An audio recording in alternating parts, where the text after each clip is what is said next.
Sadhguru, these days many people are diagnosed with thyroid problems, either hypothyroidism or hyper or hypothyroidism.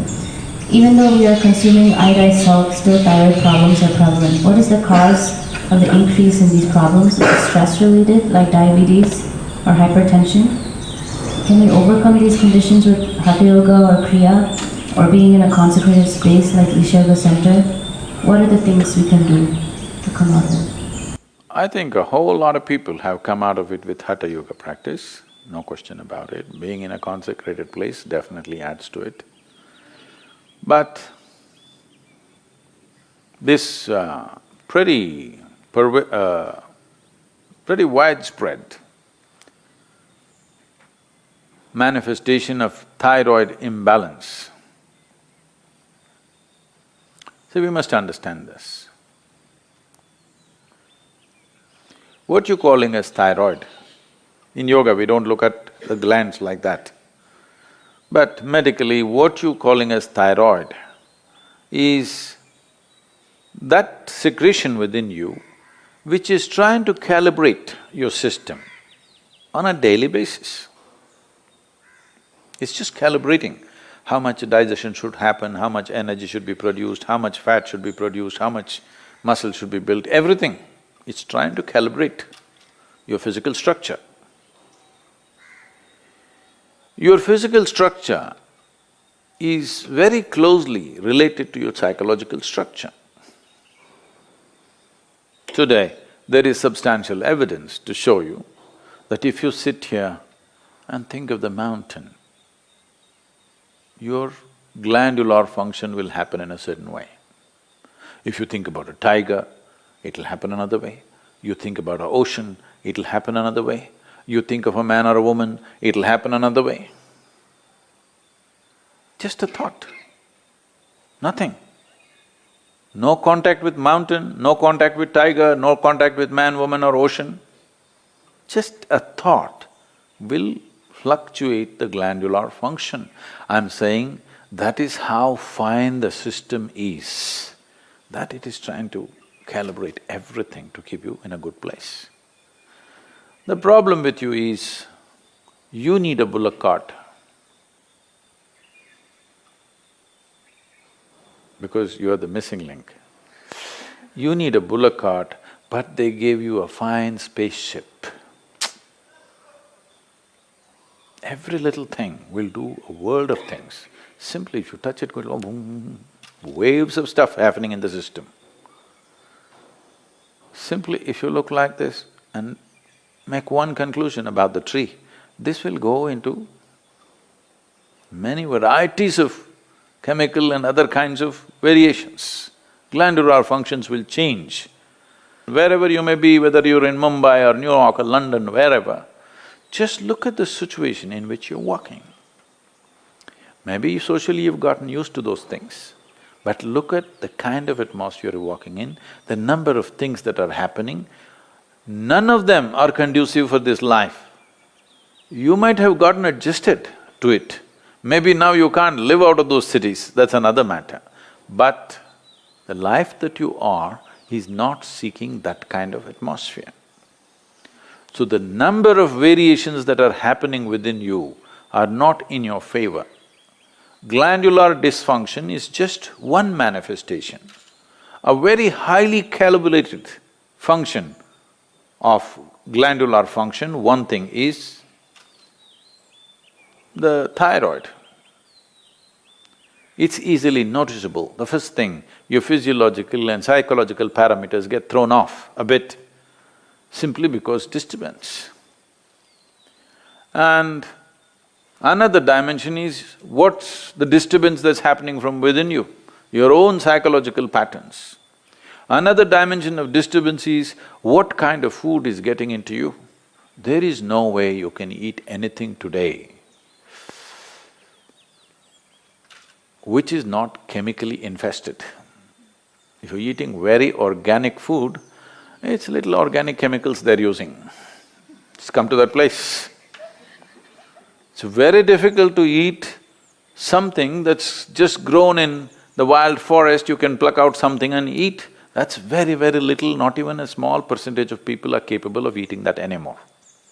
It's all from the marketplace. And what goes into the marketplace is all about more, not about what. And also this, in this country,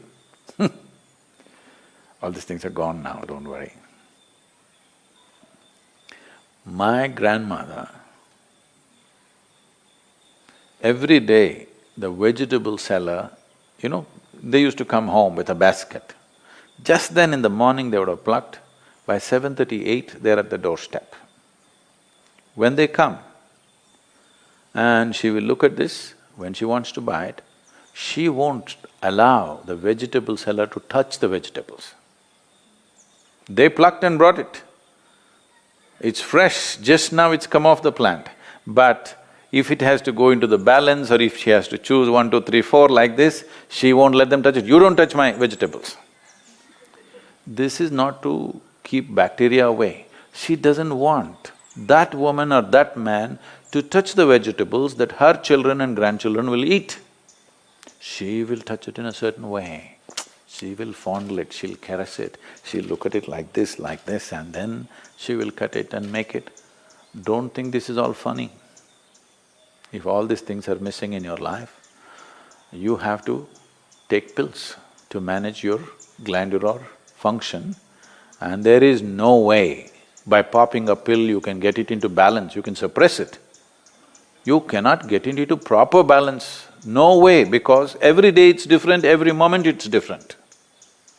This is calibration, a very active calibration that's happening. You kill it and just take a pill and somehow manage. You are a little dysfunctional machine. With this dysfunctional machine will manifest in so many ways, and you will only know it when you stretch it. When you're living with minimal stuff, it won't show up. It's like this. See, even if you have a flat tire on your car, at 20 kilometers you can drive home, Some things will crack up, some things will tear up, but still you can drive.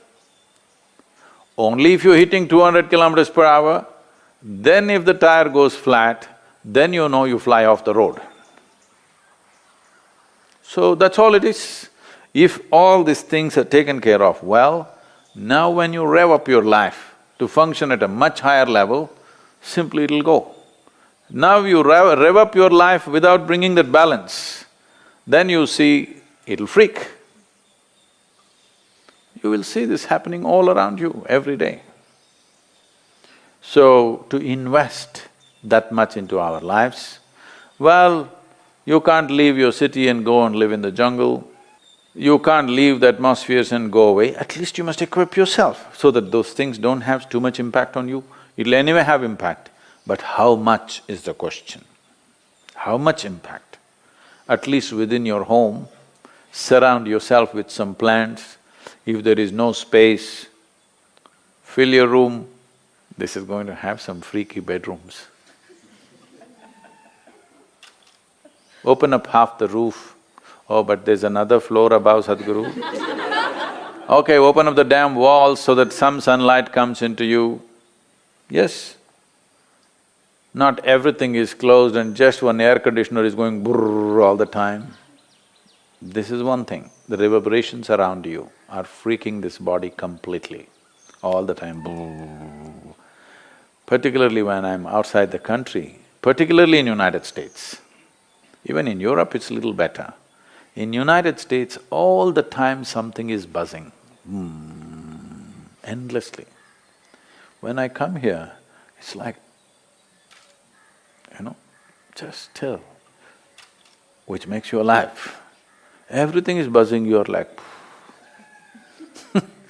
Most people are not conscious of it, but it's happening to them. The very fact that they're sleeping 8 hours a day is just that they are not living in their natural habitat.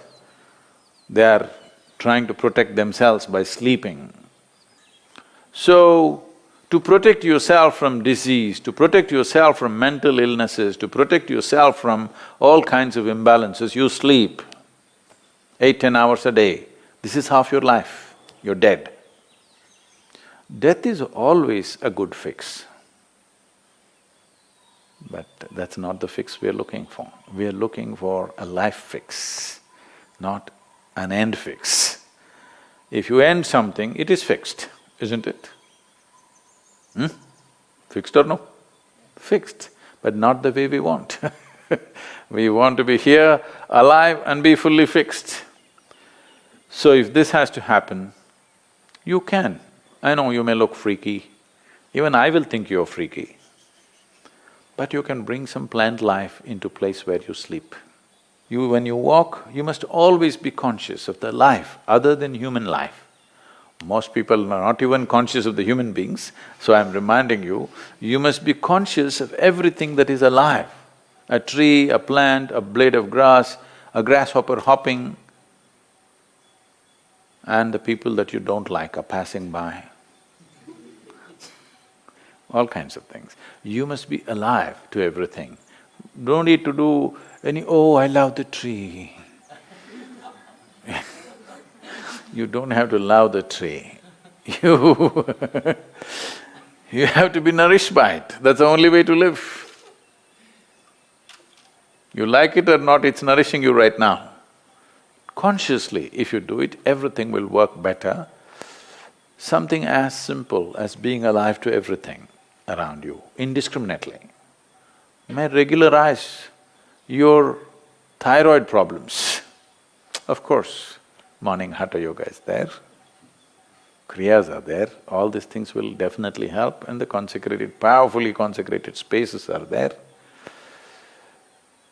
Many things.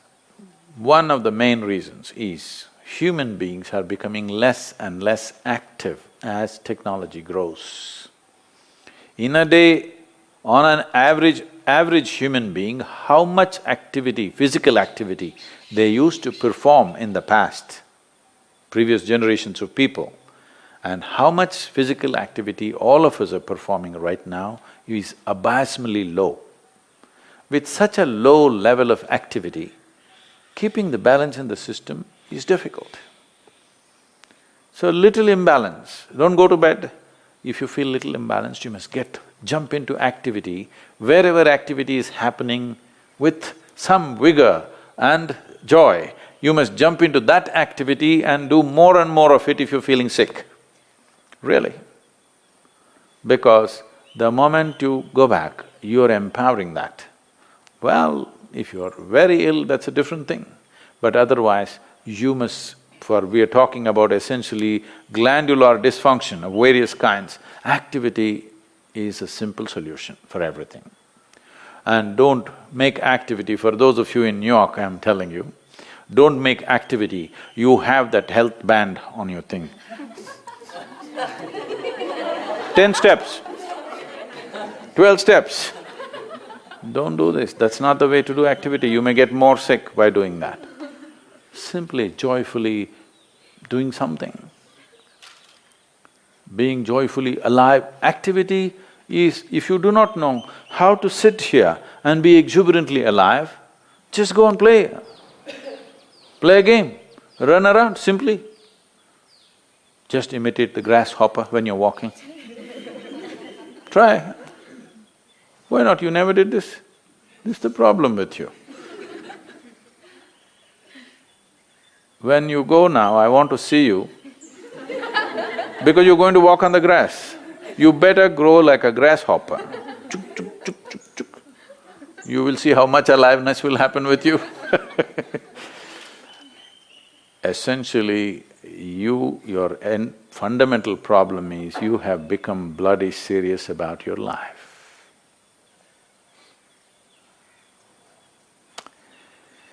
So, we have to again remind you, you will die anyway. Don't be so serious about it because it'll get over in no time. You must loosen the grip. Now if you loosen the grip, that last scene can be different. Otherwise, people see you, that's a great thing that happened to you. You loosen the grip. Now itself if you loosen the grip, you will see life will happen wonderfully well for you.